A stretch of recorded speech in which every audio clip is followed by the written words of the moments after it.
अस्सलाम वालेकुम।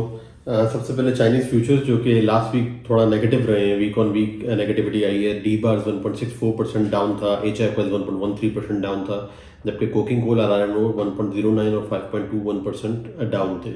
अगर स्पॉट मार्केट प्राइसेस की बात की जाए तो वो मोर और लेस स्टेबल रही है। एच आर सी के ऊपर थोड़ा सा प्रेशर रहा है इस चीज़ का कि ऑफर्स जो है वो थोड़ी सी ज़्यादा थी और डिमांड थोड़ी सी कम थी, कस्टमर्स कॉशियस थे। बट ये इतनी तेज़ी से वॉलेटिलिटी हो रही है मार्केट के अंदर, फ्यूचर्स के अंदर, कि कस्टमर और सेलर्स को दोनों को समझ में नहीं आ रहा।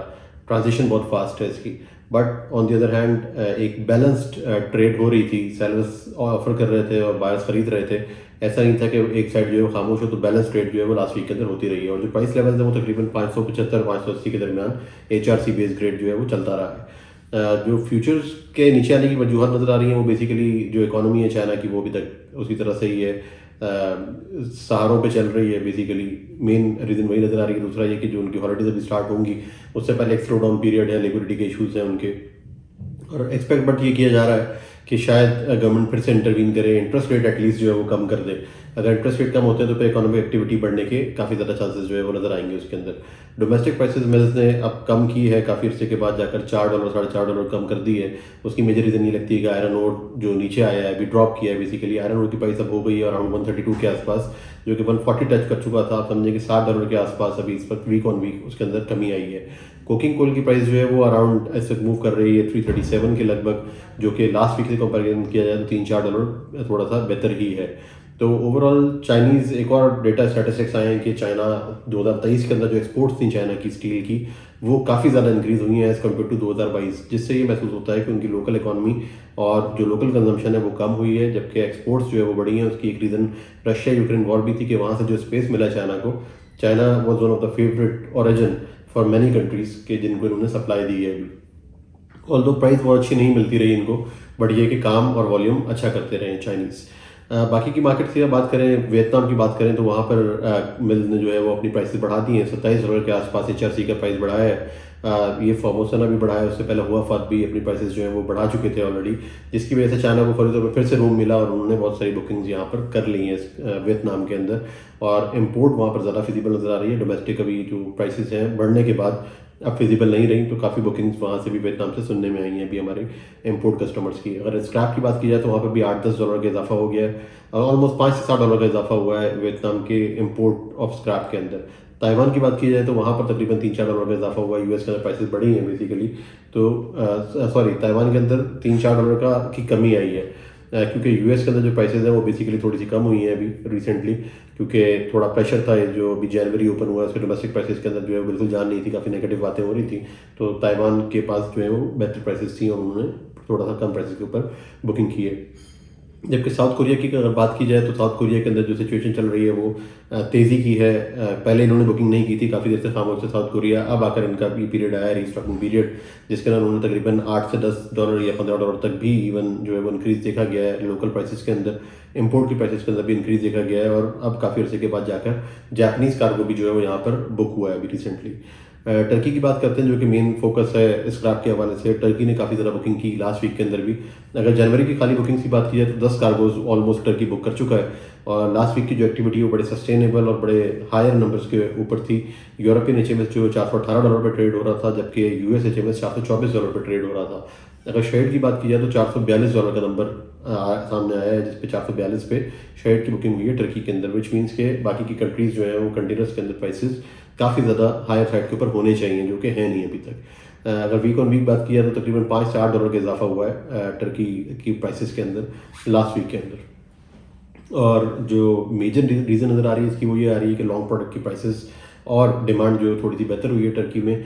एक मेजर रीज़न उसकी ये है कि जो इंपोर्ट हो रहा था वायर रॉड, वहाँ पर उसके ऊपर थोड़ी सी ड्यूटीज़ जो है वो आयद की जा रही हैं, जिसकी वजह से अब उनको अपने स्क्रैप और उसके ऊपर आना पड़ेगा। वायर रॉड की भी एक अच्छी मार्केट है टर्की, तो होपफुली एक डोमेस्टिक मार्केट को उनकी जो है वो सपोर्ट मिलेगी अभी इस वक्त। और बायर्स का भी बट सोचना ये है टर्की के अंदर कि अब शायद प्राइसेस ऑलरेडी सीलिंग टच कर चुकी हैं, अब इससे ऊपर नहीं जाएंगी।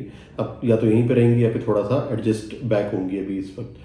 और बाकी इसके अलावा जो सिचुएशन बन रही है प्राइसेस के हवाले से, एक रीज़न उसके अंदर ये भी है कि मौसम का उसके अंदर काफ़ी किरदार है, इन्वेंट्री लेवल्स का है। टर्की के अंदर जो बुकिंग हो रही हैं अभी, ये भी सुनने में आ रहा है कि यूएस के अंदर जो वेदर है जिस किस्म का, तो दिसंबर के अंदर काफ़ी ज़्यादा जो है वो सप्लाई हुई है, यार्ड्स के ऊपर स्टॉक्स मौजूद हैं, जो कि अब करंटली जो बहुत बुरा वेदर है उसकी वजह से जो है वो मूव नहीं कर पा रहा है इंग्लैंड, तो उनको अब एक्सपोर्ट करना पड़ेगा टर्की को, और जिसकी वजह से टर्की के अंदर प्राइसेस जो है वो होपफुली ड्रॉप हो सकती हैं कुछ ना कुछ। तो ये मामला अभी चल रहे हैं। यूएस की मार्केट के बारे में मैं आपको थोड़ा सा और यूएस के सेक्शन के अंदर जो है वो बता दूंगा। अगर लीरा की बात की जाए तो वो भी 3.5% के लगभग डेप्रिशिएट कर चुका है इन 15 दिनों के अंदर अभी इस वक्त टर्की में। और रीबार की सेल्स थोड़ी बेहतर हुई है, 5 से 10 डॉलर का इजाफा हुआ है। अगर एफओबी प्राइसेस की बात की जाए तो तकरीबन 615 से लेके 630 तक के प्राइसेस जो है वो कोट किए जा रहे हैं टर्किश प्रोड्यूसर्स की तरफ से। और जो बिलेट्स की सेल है वो काफ़ी स्टेबल है। ईरान और रशिया के अंदर भी स्टेबिलिटी है अभी इस वक्त। ईरान की जो प्राइसेस है वो ऑलमोस्ट उन्हीं लेवल्स के ऊपर मूव कर रही हैं। ऑर्डर्स काफ़ी ज़्यादा हैं उनके पास, काफ़ी सारी मिल्स जो है वो इंटरेस्टेड हैं, चाहे वो साउथ ईस्ट एशिया के अंदर देखा जाए, इंडोनेशिया, फिलीपीन, वियतनाम, हर जगह पे बुकिंग्स हुई हैं बिलेट की, और ईरानी बिलेट की हुई है बेसिकली। तो वो लोग अभी बड़े अच्छी ऑर्डर बुक्स हैं उनकी और स्टेबल प्राइस लेवल्स एक्सपेक्ट कर रहे हैं। रशिया की बात की जाए तो रशिया के अंदर अभी जो प्राइस के लेवल्स आ रहे हैं वो भी स्टेबल है। टर्की के अंदर काफ़ी बुकिंग हुई है रशिया से रिसेंटली। प्राइसेस भी तकरीबन 10 डॉलर के करीब जो है वो बढ़े हैं। स्लैब्स की भी डिमांड अच्छी है अभी, रशिया स्लैब भी एक्सपोर्ट करता है बेसिकली। तो रशियन मार्केट से भी अभी इस पर कोई थ्रेट नहीं है। रशियन और ईरान मार्केट से, जिनको हम एक लो प्राइस मार्केट तस्वर करते हैं, वहाँ से भी कोई थ्रेट नहीं आ रहा। और बल्कि जिस तरीके के हालात बन रहे हैं, इन्फ्लेशन बढ़ रही है, फ्रेट्स बढ़ रहे हैं अभी, और जो कॉस्ट बढ़ती जा रही है मिल्स की, तो मिल्स प्रेफर कर रही हैं कि सेमी फिनिश प्रोडक्ट लिया जाए। और मेन जो ओरिजिन है उसके लिए यही दोनों ओरिजिन हैं। इनको काफ़ी ज़्यादा सपोर्ट हासिल है अभी इस वक्त करंट सिनेरियो के अंदर। यूरोप की बात करें तो यूरोप के अंदर भी प्राइसेस अभी कुछ रिसेंटली बेहतर हुए हैं। लास्ट वीक के अंदर इटली के अंदर कॉइल्स के प्राइसेस कुछ बेहतर हो गए हैं अभी।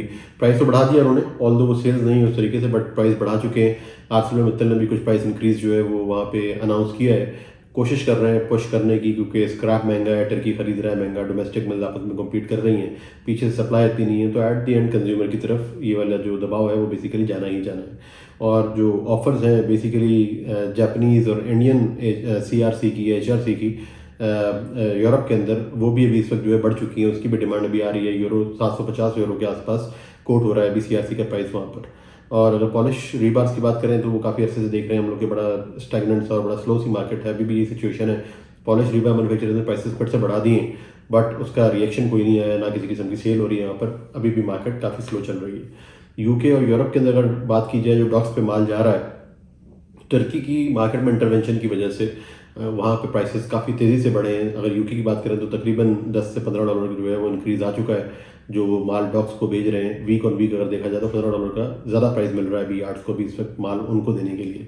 तो ये भी एक रोल प्ले कर रहा है कि ऑफर प्राइसेस जो है वो नीचे नहीं आ रही हैं अभी यूके और यूरोप से।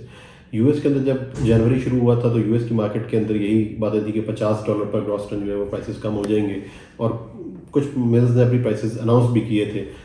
अब 1-2 हफ्ते के बाद जाके ये महसूस हो रहा है कि शायद इन प्राइसेस को माल नहीं मिल सकेगा, इनको अब दोबारा से रिवर्ट बैक और रिवर्स करनी पड़ी है प्राइसेस। मिड वे ये लोग मीट करेंगे। मोस्ट प्रोबेबली जो दिसंबर की प्राइसेस थी वही रोल ओवर हो रही हैं अभी एज ऑफ नाउ, और इसी तरीके से बैक एंड फोर्थ भाग दौड़ करके नेगोशिएट करके मिल्स को माल खरीदना पड़ेगा अभी। जिसका मतलब ये हो कि प्राइसेस बहुत ज़्यादा नीचे नहीं गई, बट हाँ एडजस्ट बैक हुई ज़रूर है और डाउनवर्ड एडजस्टमेंट है उसके अंदर। एक रीज़न यूएस की मार्केट के स्टैगनेंट होने की और नेगेटिविटी आने की ये है कि मैं समझता हूँ कि पिछले 2 महीने के अंदर एचआरसी और फ्लैट प्रोडक्ट्स जो यूएस के अंदर है वो एक्स्ट्रा ऑर्डिनरी ओवर हीटेड थे। ओवर जो है वहाँ पर एक डिमांड का गैप क्रिएट हुआ था, और वो मेजर रीज़न मैं आपको याद कराता चलूँ, जो ऑटो इंडस्ट्री की लेबर की स्ट्राइक्स थी और वहाँ पे मिल्स अफेक्टेड रही 1-1.5-2 महीना, उसकी वजह से वो गैप्स क्रिएट हुए थे, जिसको उन्होंने फिर से आकर रीस्टॉक किया, जिसकी वजह से सारी तेज़ी थी। वो अब जो कूल डाउन होता जा रहा है और चीज़ें वापस नॉर्मलाइज हो रही हैं, तो हमें ऐसा लग रहा है कि मार्केट नेगेटिविटी तरफ जा रही है, और ऑब्वियसली उन प्राइसेस ने वापस एडजस्ट बैक होना है और कूल डाउन होकर वापस एक रेगुलर लेवल के ऊपर आना है। तो मेजरली ये रीजन हैं यूएस की मार्केट के अंदर, बट ओवरऑल यूएस की स्टेबिलिटी नजर आ रही है। अगर पाकिस्तान के लिए भी ऑफर्स आ रही हैं तो 430 लेवल्स के ऊपर यूएस ट्रेड की ऑफर आ रही थी हमें। इंडिया की बात करते हैं। इंडिया के अंदर जो है वो बल्क कार्गो फर्दर अब आते ही चले जा रहे हैं। बुकिंग हुई भी थी पहले, अब अराइव हो रहे हैं कार्गो। नई बुकिंग कोई सुनने के अंदर नहीं आई अभी। जो कंटेनर शिपमेंट्स वहाँ पर ऑफर हो रही हैं वो कोई लेने वाला नहीं है। वहाँ पर प्राइसेस जो है वो मिल नहीं रहे उस तरीके से। लिक्विडिटी का काफ़ी क्रंच है इलेक्शन से पहले पहले। अभी एक्सपेक्ट किया जा रहा है कि अभी रहेगा फिलहाल 1-2 महीना ये क्रंच वहाँ पे रहने वाला है। और जो डिस्ट्रेस कार्गोज हैं वो काफ़ी ज़्यादा थ्रो अवे प्राइसेस के ऊपर अभी वहाँ पे पैनिक के अंदर बेचे जा रहे हैं। अभी तक ओवरऑल कोई सिचुएशन के अंदर बेहतरी नज़र नहीं आई है, बट ये है कि जो ऑफर्स वहाँ पर अब एक थोड़ा सा एक आसरा या उम्मीद नज़र आ रही है कि यूरोप के अंदर जो एक गैप क्रिएट हो रहा है कॉइल्स के हवाले से, और बुकिंग्स भी नहीं हुई इंडिया की काफ़ी अर्से से। इंडिया वहाँ पर एक्सपोर्ट के ऑफर्स गैल्वनाइज की भी और सीआरसी की और एचआरसी की ऑफर्स अभी आ रही हैं। इंडिया से, और तकरीबन जो प्राइस लेवल्स आ रहे हैं वो 610 से लेकर 650 depending on quality FOB basis के ऊपर कोट हो रहा है अभी। अगर इंडिया को अच्छे ऑर्डर्स वहाँ से मिल जाते हैं तो होपफुली कुछ थोड़ा बहुत सपोर्ट होगा वहाँ से, but as of now already माल मौजूद है काफ़ी एक्सेस, और ऊपर से जो बल्क कार्गोज आ रहे हैं होपफुली ऐसा लग रहा है कि शायद उसका भी एक तंगी रहेगी और मार्केट इतनी तेज़ी से भी रवा नहीं होगी। बांग्लादेश की मार्केट की बात करते हैं तो वहाँ पर भी स्लो डाउन ही रहा है। इलेक्शन अभी वहाँ पर हो गए हैं और वही गवर्नमेंट जो है दोबारा सेलेक्ट होकर आ गई है, काफ़ी ज़्यादा कॉन्फिडेंस वहाँ पे बूस्टेड है लोगों का। जो वहाँ पे स्टील प्रोड्यूसर्स हैं वो भी बड़े पॉजिटिव हैं अभी कि हाँ अब रीबार के प्राइसेस भी जो है वो सेटल हो जाएंगे, काम शुरू हो जाएगा, जो प्रोजेक्ट्स रुके हुए थे वो अब दोबारा से शुरू हो जाएंगे। LC के इशूज़ रहेंगे, उनके फाइनेंशियल इशूज़ अपनी जगह मौजूद हैं, बट ये एक जो एक्टिविटी रुकी हुई थी वो अब दोबारा से ठीक होना शुरू हो जाएगी। और उसी का जो एक इंडिकेटर है वो ये भी है कि एक बल्क बुकिंग वहाँ पर हुई है अभी लास्ट वीक के अंदर।